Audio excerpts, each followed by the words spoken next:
I hate 16 by 9. You're probably thinking, Matt, what are you talking about? How could you possibly hate an aspect ratio? And I see your logic, but I hate 16 by 9. Now first let me address the obvious. No, I don't think everything should still be 4:3. There is a good reason for widescreen to exist. For things that simulate reality, like games and movies, widescreen better matches the way that our peripheral vision works. I don't hate the concept of widescreen by any means, but I do still kinda hate 16 by 9. To explain why, we have to talk about where it came from, and like most things that suck in technology, it was a compromise.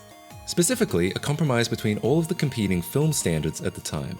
SMPTE member Kearns H. Powers found that if you drew a box around all of those aspect ratios, you got a box that was roughly 16 by 9. He also found that if you calculated the mean between the widest ratio, 2.35, and the least wide ratio, 4:3, it was also roughly 16 by 9. Thus, 16 by 9 was born as a middle ground to ensure that nobody is happy. And to be honest, that really is the snag. Like, for productivity, it's too short. There's just not a lot of work that can utilize that much width. But for games and movies, if anything, it'd be better if it was wider, like a lot of movies are. The fact is, it wasn't chosen because it was the best ratio for anything.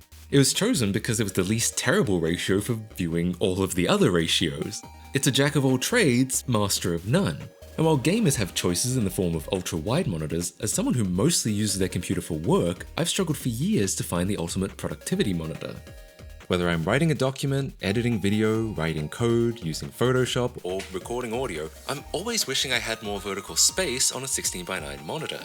There's a common misconception that for editing video or audio you'd want a wider screen so you could see more of the timeline, but that doesn't tend to be how editing works, at least for me. When I'm working on a video, seeing into the far distance for what happens in the next few minutes, or hell, even the next 20 seconds, isn't really that important. What is important is being able to see all of the tracks that are on screen right now, which is all about vertical space. You can see how on a standard 1920 by 1080 screen, it's all becoming a bit of a squeeze. Sure, I could get a bigger monitor in general, but it's kind of a shame to waste even more horizontal space, by extension desk space and money, just to get a little bit more vertical space. And the thing is, this is not actually a controversial opinion. When widescreen first came to computers, it was in the form of 16 by 10, because the computing world was aware that 16 by 9 was a little too wide. Back then, the thought was you could work with a full-screen 16 by 9 video and still have vertical space left over for controls, again with the understanding it was more useful for productivity. For a long time, I stubbornly held on to nearly 15-year-old 16 by 10 monitors, but it was becoming increasingly difficult to do so. They didn't even have HDMI on them. So why in the last 10 to 15 years has it been so hard to find anything that isn't 16 by 9? Well, this is the other reason why things tend to suck in technology. It was all to reduce costs. Manufacturers realized you could save a lot of money by reusing LCD panels for TVs in computer monitors. Also, since 16 by 9 monitors are slightly smaller for the same diagonal size, you could squeeze more panels and therefore more profits out of each sheet of glass. There was also a marketing advantage. You could use buzzwords like 1080p and the general public would have an idea of what you were talking about. And so 16 by 10 faded away and we all just let it happen. With the exception of Apple, whose MacBooks held onto 16 by 10 for dear life, but even their larger iMacs and monitors eventually bowed down to big aspect ratio. Okay, to be fair, cheaper monitors are a great thing and all. All I'm saying is I wish we had more options, and thankfully it does seem like the tide is starting to turn. More and more business laptops are switching back to 16 by 10, and over the past year we've seen quite a few monitors stand out with more and more adventurous aspect ratios. But about a year ago, before most of that stuff was announced, I had an idea for what I thought would be the ultimate productivity monitor. The only problem was, I would have to partially build it myself. Obviously, getting a manufacturer to make a panel just for me would have been prohibitively expensive, but there's a company out there who's been surprisingly bold in the field of aspect ratios. A little sign in here, a touch of Wi-Fi there, and we'll have your PC ready for all you plan. Yeah, surprising, right? When Microsoft started making hardware, I mostly wrote it off because it was all tablet and touch-centric, which didn't interest me. However, there was one interesting thing. Microsoft recognized that for the kinds of graphical tasks they were envisioning for the Surface series, 16 by 9 didn't really make sense. So almost all of them have shipped with 3 by 2 monitors. 3 by 2 may sound like a strange and foreign aspect ratio, but it's actually been around longer than most of the others. 3 by 2 was and is the standard aspect ratio for still photography, going all the way back to 35mm film, so it's already a tried and true aspect ratio for graphics work. When Microsoft released the Surface Laptop, a largely traditional portable computer, it started piquing my interest. I bought one as an upgrade to my aging ThinkPad in 2020 and quickly fell in love with its screen. It may not be quite as good on paper as a MacBook screen, but the colors are vibrant and the DPI is sharp. But what I really started to like was 3x2. It really felt great to work on, and it started to ruin other monitors for me. If the screen is your window into your computer, 3x2 felt like being in a luxury office where the entire wall is glass. 16:9 felt like looking through the window of a prison cell. I started to wish I could get that aspect ratio on my desktop computer as well. Microsoft ended up kind of answering my prayers here too, with the Surface Studio first released way back in 2016. It features a 28-inch 3x2 4500x3000 display attached to a complete computer in the base. Essentially Microsoft's answer to the iMac, but again with a drawing/graphics tablet focus. Now, this thing is expensive. It retails for several thousands of dollars, and there's no way I can afford that, especially since it would lock me into a dated mobile CPU. Or would it? What if there was a way to drive that beautiful display from a regular PC? I figured if I don't care about the actual computer part, we could buy an early model from 2016. Now, to be clear, it still isn't that cheap. In my area, used Surface Studios from that time period go for roughly $600 US. That's more than I've ever spent on a monitor. But willing to pay a premium for hopefully the best monitor I could possibly get, I went ahead and picked one up. When it arrived, I powered it on, played around with it. It did indeed feel like nearly 10-year-old hardware, so I promptly started disassembling it. Helpfully, Microsoft themselves actually provides a disassembly guide, at least as far as detaching the display from the base. What I was left with were 4 completely obscure plugs with no description or documentation. I figured the panel probably used some standard protocol to communicate to the display, but I didn't really know which one or how it would break out into these plugs. Through Googling, I found I wasn't the only one trying to do this exact thing. A website called Savage Circuitry had made progress attaching a Visa mount to the back, but hadn't seemed to get an arbitrary video feed onto it yet. Also, judging by the pictures, it seems like they may have damaged it at some point. Something I did find that was extremely interesting was this, a Reddit thread called the DIY Surface Studio Monitor.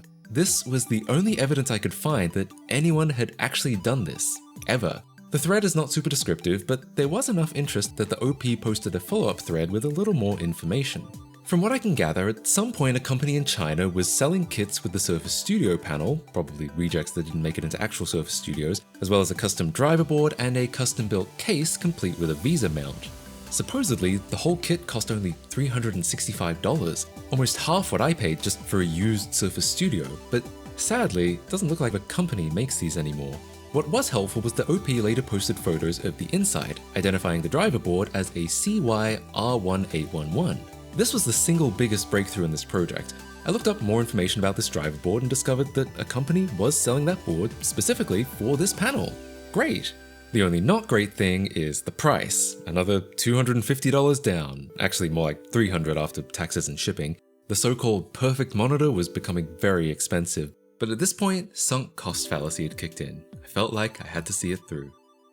Regardless, when the board arrived, I was glad to see cables matching 2 of the 4 plugs on the back of the panel.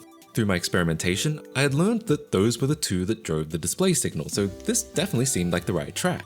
However, I also knew that the backlight was driven through the other 2 plugs, and I wasn't given anything for those. That's when I discovered the board actually drives the backlight directly, bypassing the panel's own internal backlight circuitry, and I didn't have access to the cables it needed from here. This was a pain because I had no idea how to take this apart further. The Microsoft video didn't cover that.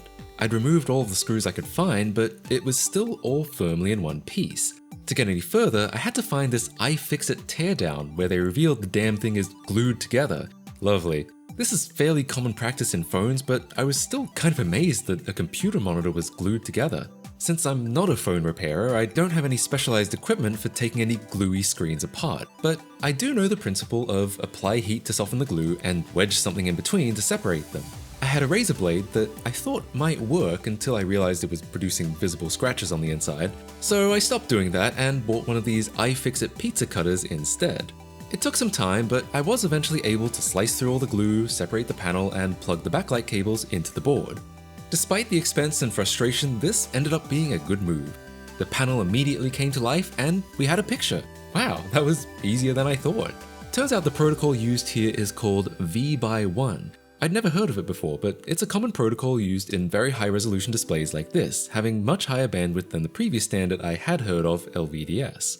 There was a problem though. The backlight was too dark. Like, I could see it, but the only way I could take this photo was by closing the blinds and cranking my camera exposure up just to make it look relatively normal. I did some more research, and this tip came from a thread on Mac Rumors where people were doing exactly the same thing I was doing, but with 5K iMac panels, which seems to be the most common thing to do with boards like this. Some users in the thread also talk about the panel being too dim, and they solve it with one of these, a constant current board. I don't know what this does or why it's necessary, but it was only about 20 bucks, so I gave it a try. Indeed, it did work, and I could finally use the panel in daylight. Sweet. I promptly made it my main monitor, and it was just as good as I hoped. The colors were rich and vibrant, the high DPI was amazing, the aspect ratio was fantastic for productivity. The only thing that was a little annoying was it's a glossy display, and I don't love seeing my reflection whenever my screen goes dark. But supposedly there are anti-glare coverings I could use that might make this better.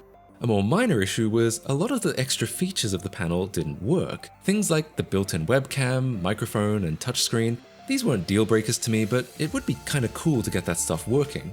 According to the iFixit breakdown, there's some kind of USB hub in there, which I figured likely drove a lot of that stuff, and it would be interesting to see if I could break that out into a plug that could connect to my PC. For now, there was a bigger problem though. I was using this fantastic monitor, but also had to have all these boards strewn around my desk. I needed to think about how I was going to combine all this stuff into one unit. First problem, the new boards definitely won't fit into the monitor's casing. They're just too thick, so it's completely off the table. The cleanest thing to do would be to replace the contents of the base with these boards. Then it wouldn't look like anything had changed at all. However, the Surface Studio isn't really an ideal monitor mount for me. Since it's designed for drawing, it's also only intended to be either upright or laid back. You can't adjust the height without it tilting, which is not ideal if you're going for an ergonomic setup. Ideally, I'd want a Visa mount so I could attach it to anything, basically exactly like what that kit had. But I didn't really have any capability of making anything of this scale on my own. What I could do is attach a metal box to the back of the monitor casing. This could store the boards and, with enough reinforcement, be the Visa mount too. So I found one that was the right size and was slowly engineering a way for it to all fit together until disaster struck. I'm still not 100% sure what even happened, but I was playing around with the menu settings. What I was looking for was a setting to disable DDC, which allows your computer to control your monitor's brightness over DisplayPort or HDMI. I didn't like that because it seemed to make the board forget the previous brightness setting, forcing me to set it again constantly. Yeah, as powerful as this board clearly is, it definitely has hallmarks of an AliExpress product. While browsing through the settings, I came across a rotation setting. Curiosity got the better of me, and I changed it to 90 degrees to see what would happen. The panel blinked a few times, and I briefly saw a message that said something like unsupported, and the board never worked ever again. For a setting as innocuous as rotation, that's almost like saying changing the brightness brick to the board. It started behaving really strangely. The fan would spin even when the board was turned off, and yes, unfortunately it has a fan. But aside from the power button toggling the power LED on and off, I couldn't get any kind of response or picture out of it whatsoever. Not even the panel's backlight would turn on. So I reached out to the seller on AliExpress, and after a few days of back and forth, I asked if there was any way to maybe reset the board to factory default so I could undo that setting. In response, they sent me a tool that could flash new firmware onto the board via DisplayPort. Cool, this is actually pretty good service and felt like it had a decent shot of actually getting it to work again. I fired up the tool and followed their instructions as best as I could, considering they were all in Chinese, before I realized, oh, I don't have any firmware files. I went back and asked them about this, and they concurred. They had forgotten to send me the firmware files. I breathed a sigh of relief and went to try again with the new files they sent me, only to find that they'd sent me files for a 5K iMac panel, not the Surface Studio panel. Okay, another honest mistake. That's probably the panel they're used to people asking about, but these files weren't going to work for me, so I followed up again. And again. And again. They just started ghosting me right as I was close to actually being able to try doing what they suggested. Googling did me no favors. The board, the main chip, and the software they sent have virtually zero mentions anywhere online, let alone links to whatever firmware files I'm supposed to have. It was at this point that I realized it was getting close to the end of AliExpress's 90-day return window. And I started to wonder if they were intentionally waiting it out so I wouldn't be able to return faulty merchandise. I kept trying to reach out to them to no avail, so eventually I filed for a return and sent it back. But while my refund was being processed, I still wanted to be able to use my shiny new monitor. So I did something that, in retrospect, was kinda silly. I bought another one. What have I done? To be fair, I researched whether there were any other boards I could try, but as far as I can tell, there are only 2 certified to work with this panel. An inferior board that only supports DisplayPort 1.2 and therefore requires 2 connections to drive a panel of this resolution, and this one. So I went with another one of these and made a mental note not to screw around in the menus too much this time. Once the second board arrived, I excitedly hooked it up to the panel only to find it just didn't work. Don't know why, but no picture would appear on the screen at all. It was just this bizarre, streaky white pattern. I almost wondered if the panel got damaged somehow, but I plugged it back into the Surface Studio base, which, by the way, pretty much requires you to reassemble the whole thing, and found, no, it still worked. It was at this point that I learned my refund for the board got declined, and that's the end of the transaction. You gave us the item back, we don't feel like giving the money back, and that's that. You lose. And I stupidly bought another one, so I effectively got 1 for the price of 2. And it doesn't even work, so I guess I got 0 for the price of 2. I got no explanation apart from a vague email telling me, the item you return is different. Well, no it's different. It isn't working anymore. That was specifically the reason I said I was returning it. So I started a support chat with AliExpress to see if I could get more information. They apologized profusely and very optimistically told me not to worry and that I would get my refund. Instead, the next day, I got the exact same email, vaguely claiming the item I returned was different. So I contacted them a second time, only this time, among all of the "we're taking this very seriously" lip service, they finally told me that to get anywhere with this, I would need to contact the seller instead. If only the seller was actually responding to me.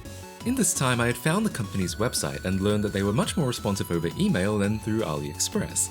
After emailing them about the second board not working, I was finally able to get them to send me the correct firmware. Surely with this, I could at least get this second board working, right? Right? Nope. Even now that I was able to flash what looked like the correct firmware onto the board, I still couldn't get anything other than this white streaky pattern. When I told them about this, once again, they just stopped replying completely. I asked follow-up questions like, what else could I do to get this board to work? No reply. I asked why my last refund was declined. No reply. I asked if I wasn't going to get a refund, could I at least get the first board back so I could try the firmware tool on it? No reply. It was at this point where this whole experience just kind of put me off the whole thing. Even if I could get this all working again, was I really willing to put up with this long term? An expensive yet unreliable board that bricks itself for no reason, unresponsive technical support, virtually no public resources or documentation of any kind. As much as I loved this panel, I realized there was a very frustrating future ahead of me if I kept doing what I was doing. Since I couldn't get this board to work either, I figured I'd try returning it too. Since it was in the same state that I received it, I hoped my return would go differently this time. And it did. This time, AliExpress finally took action by banning my account. I guess they thought returning the same item twice was suspicious, but I'm not really sure why. Each time I submitted photo and video evidence of the board not working, and each time they approved the return, so what gives? I guess just in case I needed more reason to call it quits, this was it. It's such a shame because the Microsoft Surface Studio has a truly beautiful and extremely high quality screen. If only it wasn't tethered to a nearly decade-old computer in the base. And I'm not the only person who feels this way. In December 2024, Microsoft finally retired the Surface Studio, as its high cost and niche target audience didn't exactly make it a hot seller. But almost all of the comments on the article are wishing that Microsoft had spun the panel off as a standalone screen so we could use it on our own PCs. I'm actually kind of surprised that they refused to do so. Even Apple sells standalone monitors, and it's not like there isn't an established industry for drawing tablets with screens. It was hard to feel like I had to give up on this project, but there is a silver lining. Like I said at the beginning, the tides are starting to turn. Since starting this project, a number of monitors with bold aspect ratios designed for productivity have hit the market. Not just more 16x10 and 3x2 monitors, but also really bold moves like this LG monitor that's damn near square that they're marketing specifically to video editors. it may look weird, but I actually kind of dig this. I can see the benefit of having the full screen video playback in the top half and a big timeline in the bottom half. And America's favorite company, Huawei, did release their own 3x2 monitor back in 2021. Its specs are close, but not quite as good as the Surface Studio, and of course in the US, Huawei has been banned completely since 2019. But BenQ has recently put out their own 3x2 monitor in the US with basically the same specs as the Huawei one. It might even be the same panel underneath, just without the Huawei baggage. Additionally, as a thought experiment, I got in touch with a different manufacturer in China, and they confirmed that they could make standalone monitors based on the Surface Studio panel, just like the one in that Reddit post. Probably reject panels again, and probably based on that same board, but they quoted a price of only $400 per unit, which is way less than it costs trying to put it all together myself. Of course, once you add on taxes, shipping, and tariffs, it probably won't be nearly that affordable, but I was fascinated to learn that you could actually get these things made if you really wanted to. As for me, well, once again, this was before any of these products existed, and what I figured was, if you can't beat them, join them. Yes, I went from saying 16:9 is too wide to getting something significantly wider, but hear me out. I realized that even with the Surface Studio as my main monitor, I still wanted dual or even triple monitors to help me multitask. And that's when it finally clicked. What if I just treated an ultra-wide like 3 monitors? In fact, it's actually better than that, because with my OS's tiling features, it can be 3 monitors, 4 monitors, 1 big one, or several small ones. I don't actually have to worry about aspect ratio anymore because I can divide it up however I want, whatever is best for the task. And every quote-unquote monitor is perfectly aligned. There are no bezels or gaps between them, they'll have the same color reproduction and all of the same features. As someone who's wrangled multiple monitors for years, it's been so nice just not having to worry about any of that. I really liked the Surface Studio monitor, and part of me still wishes I could have made that work, but even I have to admit this is a better and more versatile monitor in almost every way. What I initially dismissed as something that could only possibly be good for immersive gaming has ended up being really great for productivity. Ironically, I don't even use it for gaming because it turns out ultra-wide gaming gives me motion sickness, but that's okay because that's not what I got it for. So yeah, it's a bit of a boring conclusion to this one, but even so, it's great seeing more unusual monitors making their way onto the market, and I'd highly recommend checking them out if you're looking to boost your productivity. Who knows, maybe in a few years I'll come up with a new harebrained scheme for my setup. But until then, I'll see you all in the next one. Bye guys. Hey, just before you go, I want to give a huge shout out to my patrons and YouTube members for helping to keep this channel running sponsor-free, even when projects take months like this one. If you aren't already one, consider joining to help me offset how much money I wasted on AliExpress. Patrons and members see videos before anyone else and get bonus content that didn't make it into the final video. If any of that sounds interesting to you, links are in the description.